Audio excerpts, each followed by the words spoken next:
नाजरीन, आप देख रहे हैं हमारा यूट्यूब चैनल आगमऊ। मैं हूं नौशाद अंसारी। अस्सलाम वालेकुम। बुनकरों के फ्लैट रेट के बिजली पासबुक को ख़त्म करने के उत्तर प्रदेश हुकूमत के हुक्म के मुखालफत में मऊ शहर के मिर्ज़ाहदीपुरा बाईपास वाक़ा एक लान में मीटिंग मुनक़िद की गई। बुनकर समाज एक्शन कमेटी की जानिब से मुनक़िद मीटिंग में फ़ैसला लिया गया कि 21 दिसंबर को मऊ पूरी तरह से बंद रहेगा। मीटिंग में यह भी फैसला लिया गया कि मऊ के अलावा जहानागंज, खैराबाद, मोहम्मदाबाद, वलीदपुर, भीरा, कोपागंज, घोसी, अदरी, कुर्ती जाफ़रपुर वगैरह बुनकर अक्सरती इलाकों में शनिचर के रोज़ बुनाई सनत और बुनकरों से हमदर्दी रखने वाले सभी अफराद अपने तौर पर बुनकरों की हिमायत में हर तरह के कारोबार को बंद रखेंगे।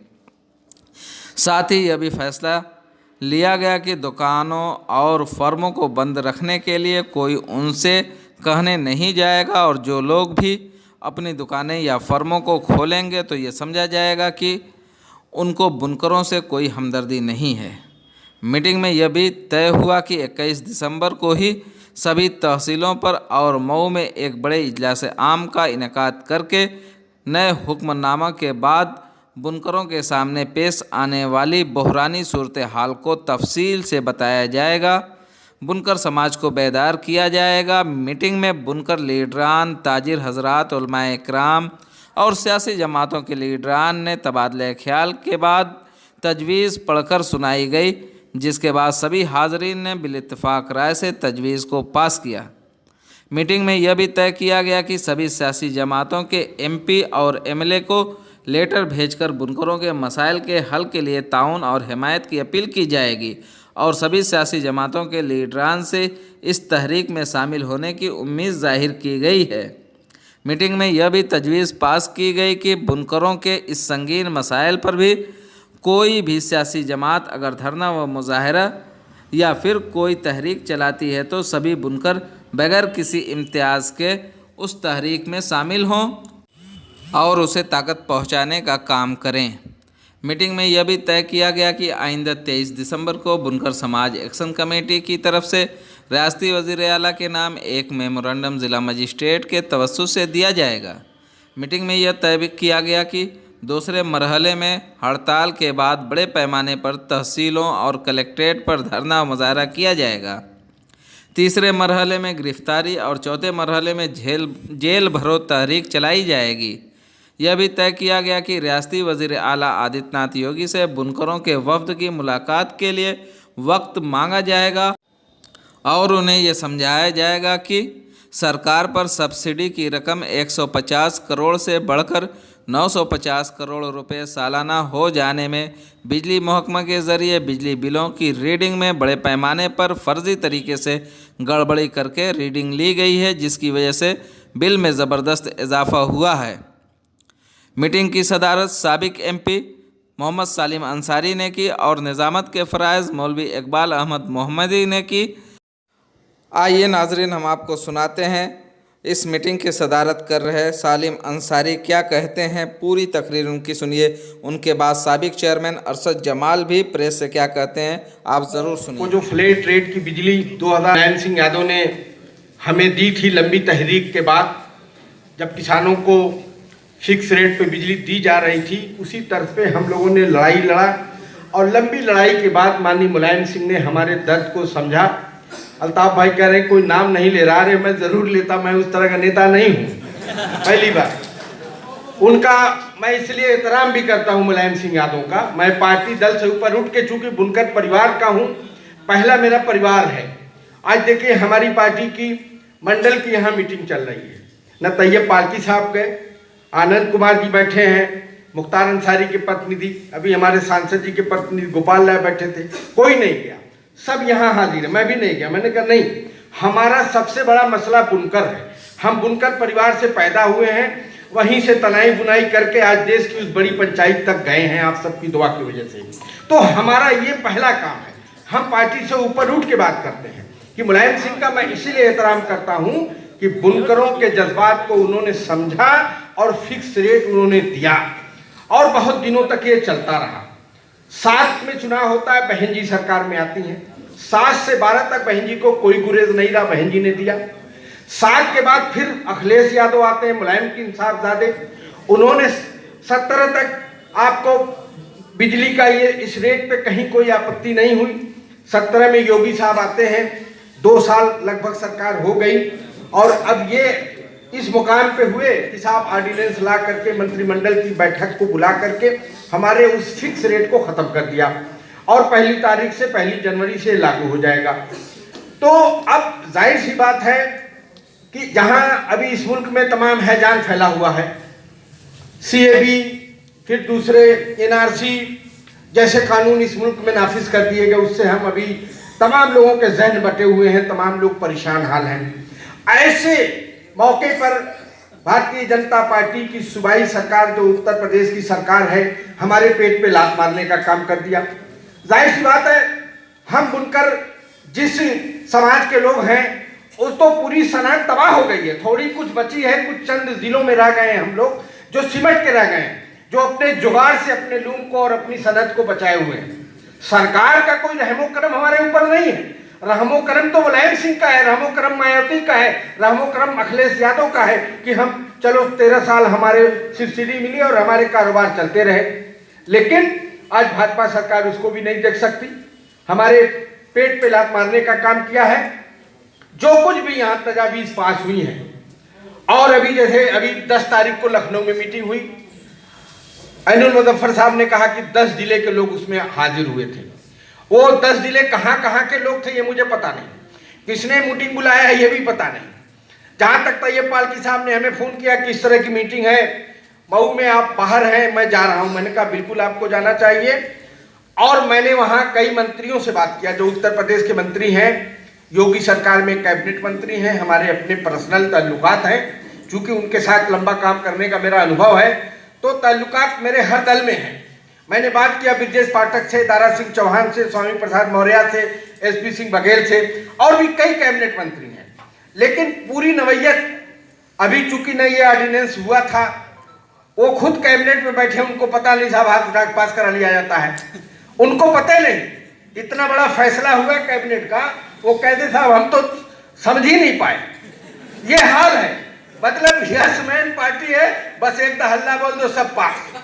तो ये हालत है, मतलब उनके कैबिनेट के मंत्री भी नहीं समझ पा रहे हैं कि हम क्या पास कर रहे हैं। चाय पिला के हाथ उठवा लिया था, जाइए साहब हो गया, इकट्ठे बड़ी तजावीज पास हो जाती है।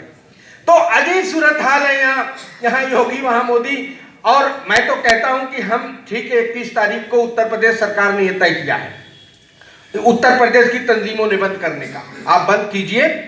लेकिन अरशद जमाल साहब, दो एक बड़े प्रोग्राम होने चाहिए, एक गोरखपुर में और एक बनारस में। चूंकि बनारस में मोदी जी हैं, वहां योगी जी हैं, और आज दोनों बुनकर इलाका है, बनारस भी और भदोई भी और तमाम कुर्वो जवार के बुनकर इलाके हैं। इधर आप चले जाइए, गोरखपुर, मेहदावल, खलीलाबाद, बस्ती, डुमरियागंज, पूरा बेल्ट बुनकरों का। मैं एक एक गांव गया हूं, किस हालत में बुनकर है। अल्लाह का करम है कि मऊ में और कुर्बो जवार के बुनकर आज बहुत अच्छे हैं। उनकी आप दशा देखें, पीढ़ी पे पीढ़ी बना रहे हैं बेचारे, उनको कोई पूछने वाला नहीं, उनकी सनत खत्म हो चुकी है, इफ्तिखार साहब कुछ बचा ही नहीं है। इसलिए दो वहां भी प्रोग्राम बड़े तैयारी के साथ हमें करने चाहिए। बाकी मैं उन बातों को नहीं दोहराना चाहता, मऊ में आज कई प्रोग्राम बहुत बड़े बड़े हैं। लेकिन आज की ये मीटिंग ने जो कुछ भी हमारे, चाहे वो छोटे नेता हो चाहे बड़े नेता हो, सारे सुझाव नोट किए गए हैं। एक लाएअमल तैयार हो, और मैं कहूँगा कि अलग से एक मीटिंग करके कुछ खास लोगों की, इस मऊ में जो बंदी का ऐलान 21 तारीख को आप कर रहे हैं उसकी तैयारी होनी चाहिए, और इसके लिए छोटी छोटी सभाएं होनी चाहिए। अभी बहुत से बुनकर ये सोच रहे हैं कि कब हो, अबे कहा, अभी उनको पता ही नहीं है। अभी आज मैं सुबह होटल में बैठा था, कहा जी नेताजी कहा है, मैं कहूँ लो अरे कहा है नहीं, पेट पे आपके लात मार दिया गया, आपको पता नहीं है। चूंकि उनको इतना बहुत फर्क नहीं पड़ता, वो पान खा के लूम चला के मुस्कुरा रहे, होटल पे चाय पी के गम है बस ठीक है, ऐसे नहीं चलेगा, लड़ाई लड़ना पड़ेगा। इसके लिए जो कुछ भी यहाँ तय हो उसको मजबूती से तमाम पार्टी के लोगों ने आश्वासन दिया है, तमाम जमात के लोगों ने, व्यापार मंडल ने और तमाम लोगों ने, हमको सबको जोड़ना भी है, कंधे से कंधा मिला के चलना है, और इस तंजीम को मजबूती के साथ लड़ना पड़ेगा। ऐसा भी नहीं कि हम बंदी कर देंगे हमारा मामला हो जाएगा। हम कोशिश कर रहे हैं कि हम योगी जी से, जो हमारे माननीय मुख्यमंत्री जी हैं, उनसे एक टाइम ले करके बुनकर नुमाइंदों को मिलवाया जाए, उनको समझाया जाए कि साहब 150 करोड़ रुपया जो सब्सिडी थी उसको 950 करोड़ रुपया लगा के आपके विभाग के लोगों ने बढ़ाया है, ये बुनकरों ने नहीं बढ़ाया है। बुनकरों के बिल आ रहे 200 की कह रहे हैं, जाइए 2000 कर दिया। बढ़ते बढ़ते आज 9,500 करोड़ रुपया सब्सिडी कहां से सरकार देगी? 150 करोड़ का मामला था। तो कहीं ना कहीं उनको, या तो सरकार ने उनको इशारा किया हो कि इस तरह की कुछ करो, 2 साल में इन्होंने कर दिया हो कि 9,500 करोड़ हो गई। कहां से भैया 9,500 करोड़ रुपया आएगा? 950। तो इतने बड़े पैमाने पर सब्सिडी सरकार कहां से देगी? तो उनको समझाया जाए कि बुनकर नहीं इस्तेमाल किए बिजली, और एक मेमोरेंडम ढंग का तैयार हो, पूरे उत्तर प्रदेश की उसमें नुमाइंदगी हो, और जो बुनकर नुमाइंदे चुनाव जीते हैं, चाहे वो किसी पार्टी से हो, समाजवादी पार्टी से हो, कांग्रेस पार्टी से हो, बीएसपी से हो या समाजवादी पार्टी, जितने भी जिस दल के लोग जीते हैं उत्तर प्रदेश में, उनको भी संपर्क में हम लोग ले आवे, उनसे बात करेंगे और इंशाल्लाह वो सारे आएंगे भी। ऐसा नहीं है, सारे लोगों को मैं खुद जानता हूं व्यक्तिगत तौर पे, चाहे वो किसी दल का, अगर बुनकर नुमाइंदा है तो सालिम अंसारी को जानता है और सालिम अंसारी उनको जानते हैं। अल्ताफ अंसारी भी उसी नुमाइंदगी के एक अपनी शख्सियत रखते हैं, अरशद जमाल साहब भी रखते हैं अपने अपने दलों में। तो हम सारे लोगों को जोड़ेंगे, सर जोड़ करके योगी जी से एक प्रोग्राम लेते हैं, उनसे टाइम लेते हैं, और टाइम ले करके हम मिल करके अपने मसाइल को हम रखेंगे कि साहब ऐसे हालात में हमारे पेट पे लात मत मारिए, हमारी सनत तो यूं ही तबाह हो गई, हम बीड़ी पे बीड़ी बना रहे हैं, हमारे लोग रिक्शा चला रहे हैं, पंचर साट रहे हैं, इसलिए कि हमारी सनत ही तबाह हो गई। एक जमाना था, एक 1972 में एक तहरीक चली थी और 22 बस मऊ से गई थी, तब जाकर के यूपी का यूपी हैंडलूम बना था, जो बुनकरों का तैयार किया हुआ माल खरीदता था। हम वहां माल जमा करते थे, उसके बदले में हमें मटेरियल मिल जाता था, कुछ नकदी पैसा मिल जाता था, छोटे छोटे हैंडलूम पावरलूम चलते थे, जुगाड़ लूम चलते थे। लेकिन सरकारें आती गई और यूपी का यूपी हैंडलूम सारा खत्म हो गया। आज एक पीस माल नहीं ले रहा है। आज कोई तैयार किया हुआ हमारे जो माल बुनकर तैयार करता है उसका कोई खरीदार नहीं है। ये तो मऊ वाले और पूर्व जवार के लोग अपने जुगाड़ से, अपने दिमाग से अपनी साड़ियों को पूरे हिंदुस्तान में बेच रहे हैं, अपनी एक पहचान बनाए हुए हैं।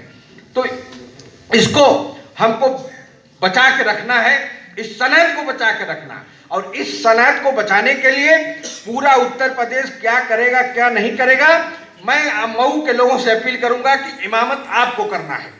मऊ बहुत बड़ी बुनकरों का ये कस्बा है और पूरे जिले में बड़े मजबूत बुनकर हैं। इतना मजबूत बुनकर उत्तर प्रदेश में कहीं नहीं है। अगर भदोई में है तो भदोई का काम दूसरा है, कालीन का है।